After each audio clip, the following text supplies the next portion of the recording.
Doctor Deeparlal BHMS homeopathic physician. இன்னைக்கு நம்ம என்ன டாபிக் பத்தி டிஸ்கஸ் பண்ண போறோம் அப்படின்னா, நிறைய பேர் சக்கரை வந்து நாங்க கரெக்டா கண்ட்ரோல்ல தாங்க வச்சுருக்கோம். ஆனா திடீர்னு வெளியே போயிடுறோம். எங்களால சக்கரை மாத்திரை சாப்பிட முடியல, உணவு முறைகள் மெயின்டைன் பண்ண முடியல, மாத்திரை கூட சாப்பிட்டுருவோங்க.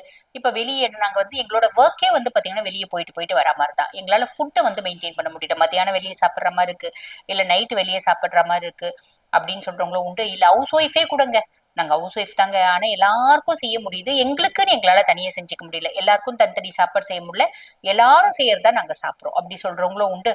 ஏகப்பட்ட ஒர்க் லோட்ல என்னால வந்து பாத்தீங்கன்னா ஃபுட்டை மெயின்டைன் பண்ணவே முடியலைங்க. என்ன பண்ணாலும் ஃபுட்டை மெயின்டைன் பண்ண முடியல, நான் ஆசைப்பட்டு நிறைய விஷயத்த சாப்பிட்டுடுறேன் அப்படி சொல்றவங்களும் உண்டு.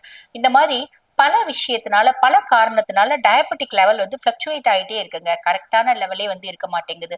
எப்ப பாரு வந்து பாத்தீங்கன்னா திடீர்னு பார்த்தா 200 இருக்கு, திடீர்னு பார்த்தா 300 இருக்கு, திடீர்னு பார்த்தா 400 இருக்கு. இப்படி எல்லாம் வருத்தப்படுறீங்களா? கவலைப்படாதீங்க. ஃபர்ஸ்ட் விஷயம், நீங்க எங்க வெளி ஃபுட் சாப்பிடுறீங்க அப்படின்னாலும் காய்கறிகள் நிறைய எடுக்கணும் அப்படின்றத ஞாபகம் வச்சுக்கோங்க. புரியுதுங்க? என்ன காய்கறினாலும் என்ன அங்க இருக்கோ, வெளியே போனா என்ன இருக்கோ அதை தானே கொடுக்க முடியும். ஃபுட்டு எவ்வளவு எடுக்கிறீங்களோ, சாப்பாடு கம்மி பண்ணணும் அப்படின்ற அவசியமே இல்லைங்க. எவ்வளவு ஃபுட் எடுக்கிறீங்களோ அதுக்கு ஈக்குவலா காய்கறிகள் ட்ரை பண்ணுங்க.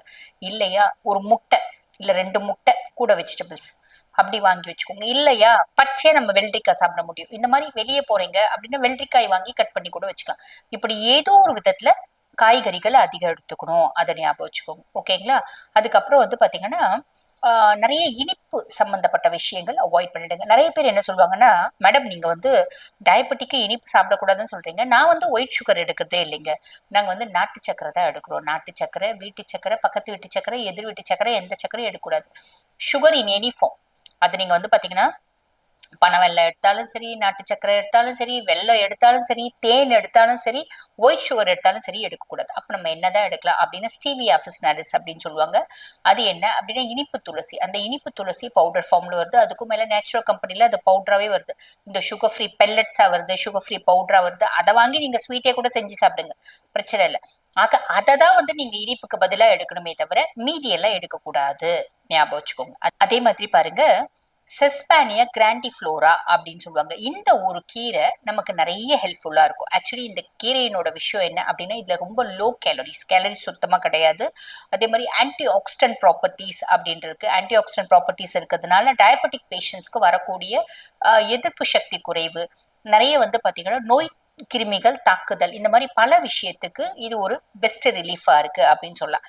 சரி, இந்த செஸ்பானியா கிராண்டிஃப்ளோரா அப்படின்னா என்னங்க அப்படின்னா அகத்திக்கீரை. அகத்திக்கீரையை வந்து பாத்தீங்கன்னா நம்ம சாப்பாட்டுல எடுத்துக்கலாம். இந்த அகத்திக்கீரை கிடைக்கிறது இல்லையேம்மா, அகத்திக்கீரை எப்ப பாரு கிடைக்கிறது இல்லையே, சீசன்ல தான் கிடைக்கும். எங்களுக்குலாம் அகத்திக்கீரை கிடைக்கிறதே இல்லம்மா.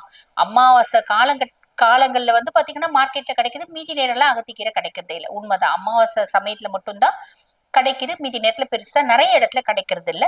பட் கிடைக்கிறவங்களுக்கு ரொம்ப சந்தோஷம். கிடைக்காதவங்க என்ன பண்ணுங்க அப்படின்னா, கிடைக்குது அப்படின்னா வாரத்துல 2 நாள் கூட்டு, பொரியல், சாம்பார். நம்ம முருங்கைக்கீரை போட்டு சாம்பார் வைப்பாங்க பாத்தீங்களா, அந்த மாதிரி, இல்ல தண்டு கீரை போட்டு சாம்பார் வைப்பாங்க பாத்தீங்களா, அந்த மாதிரி சாம்பார் வச்சுக்கலாம், கூட்டு பண்ணிக்கலாம், பொரியல் பண்ணிக்கலாம், இந்த மாதிரிலாம் பண்ணிக்கலாம். கிடைக்கல அப்படின்ற பட்சத்துல அந்த கீரை எப்ப கிடைக்குதோ, அமாவாசை தினங்கள்ல கிடைக்குது பாத்தீங்களா, வாங்கி அந்த கீரையினோட இலைங்களை மட்டும் தண்டை விட்டுருங்க. அந்த இலைங்களை மட்டும், கீரைகளை மட்டும் உருவி நல்லா வாஷ் பண்ணிடுங்க. வாஷ் பண்ணிட்டு ஒரு துணியில நீங்க வந்து காய வச்சிடுங்க. அந்த ஈரம் எல்லாம் வத்தன பின்னாடி நம்ம என்ன பண்ணலாம், நிழல்லையே உணர்த்திடலாம். இல்ல அந்த வெயில் கொஞ்சம் தாழற மாதிரி இருக்கும்போது எடுத்துட்டு நம்ம வெயில்ல உணர்த்தணும். அந்த வெயில் டைரக்டா படாம கருகாம அப்படியே கொஞ்சம் வெயில்ல ஆஸ்பெஸ்டாஸ் இருக்கு, இல்ல அந்த வெயில்ல மொட்டை மாடியிலே கொஞ்சம் நிழல் இருக்குன்னா அந்த நிழல்ல ஒரு துணி போட்டு உணர்த்திட்டீங்க அப்படின்னா ஒரே நாள் போதும், நல்லா காஞ்சிடும். காஞ்ச பின்னாடி அதை பொடி பண்ணி வச்சுக்கோங்க. பொடி பண்ணும் போது என்ன பண்ணுங்க, இதை வந்து காய வச்சு வச்சுக்கோங்க. கூட வெந்தயத்தை நல்லா ஊற வச்சு முளை வர வச்சிடுங்க. முளை வந்த பின்னாடி அதை நல்லா வெயிலே காய வைக்கலாம், தப்பு இல்லை. இல்ல உங்களுக்கு எல்லாத்தையுமே வந்து பாத்தீங்கன்னா கொஞ்சம் நிழல்ல மொட்டை மாடியில காய வச்சிடுங்க. வெந்தயம் ஒரு 2-3 நாள் காயிடும். காஞ்ச பின்னாடி இது ரெண்டுத்தையும் காயிற வெயில பொறுத்து இது ரெண்டுத்தையும் நல்லா பொடி பண்ணிடுங்க. பொடி பண்ணிட்டு இந்த பொடியை நீங்க எங்க போனாலும் ஒரு சின்ன டப்பால பெட் பாட்டில போட்டு கொண்டு போயிடுங்க. ஒரு ஸ்பூன் போட்டு காலையில ஒரு ஸ்பூன், மதியம் சின்ன டீஸ்பூன்ல ஒரு டீஸ்பூன். இல்லைங்க நாங்க 3 நேரம் முன்ன பின்னதான் சாப்பிடுவோம் அப்படின்னா, எப்ப நீங்க சாப்பிட்ட பின்னாடியும் இவ்வளவு பெரிய டீஸ்பூன், இவ்வளவே ஸ்பூன், பெருசா யோசிக்க வேண்டியது. அதை ஒரு ஒரு ஸ்பூன் வாயில கொட்டி தண்ணி ஊத்தி முழுங்கிக்கோங்க. மதியம் சாப்பிட்டோம்னே இவ்வளவு ஒரு ஸ்பூன் வாயில கொட்டி தண்ணி ஊத்தி முழுங்கிக்கோங்க. திருப்பி நைட் இது ஃபாலோ பண்ணுங்க. ஃபாலோ பண்றீங்க அப்படின்னாலே வந்து பாத்தீங்கன்னாங்க இந்த சுகர் அப்பப்ப பிளக்சுவேட் ஆகுது. திடீர்னு 400 ஆகுதுங்க, திடீர்னு 500 ஆகுது, தலை திடீர்னு நல்லா சுத்துது, உட்காந்துட்டே இருக்கு, கிருகிருன்னு வருது, கால் கையெல்லாம் மறுத்து போகுது, கால் கையில மத போறது, கால் பயங்கரமா எரியுது, சுருக்கு சுருக்குன்னு குத்துது, இந்த மாதிரி தண்ணி தாகம் நிறைய எடுக்குது, பயங்கரமா பசி எடுக்குது. இந்த மாதிரி நிறைய விஷயங்களுக்கு இது ஒரு தீர்வா இருக்கும் அப்படின்னு சொல்லலாம். அதுக்கும் மேல பொதுவா இந்த டயபெட்டிக் அப்படின்னாலே வந்து பாத்தீங்கன்னா இதனோட துணை நோய்கள் அப்படின்னு சொல்லுவாங்க.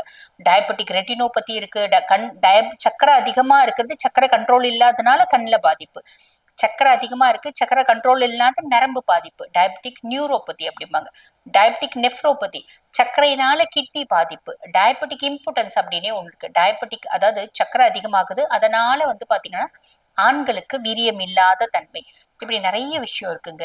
இந்த மாதிரி நிறைய ப்ராப்ளம்க்கு டயபெட்டிக் ஃபுட் இருக்கு, டயபெட்டிக் அல்சர்ஸ் இருக்கு, இந்த மாதிரி நிறைய காம்ப்ளிகேஷன்ஸ் வராம தடுக்கிறதுக்கு நீங்க வெளியே போறீங்க, கரெக்டா ஃபாலோ பண்ண முடியல அப்படின்னா அட்லீஸ்ட் இந்த பவுடர் ரெடி பண்ணி வச்சுக்கோங்க.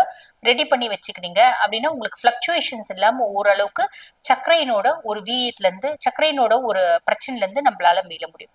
இந்த மாதிரி நிறைய சின்ன சின்ன விஷயங்கள், ரொம்ப எளிமையான விஷயங்கள், நாங்க நிறைய டிப்ஸ் வந்து பாத்தீங்கன்னா இந்த சேனல்லயே சொல்லிட்டு இருப்போம். ஆக இந்த பதிவை தொடர்ந்து பாருங்க, நிறைய விஷயங்கள் உங்களுக்கு தெரியும். தேங்க்யூ.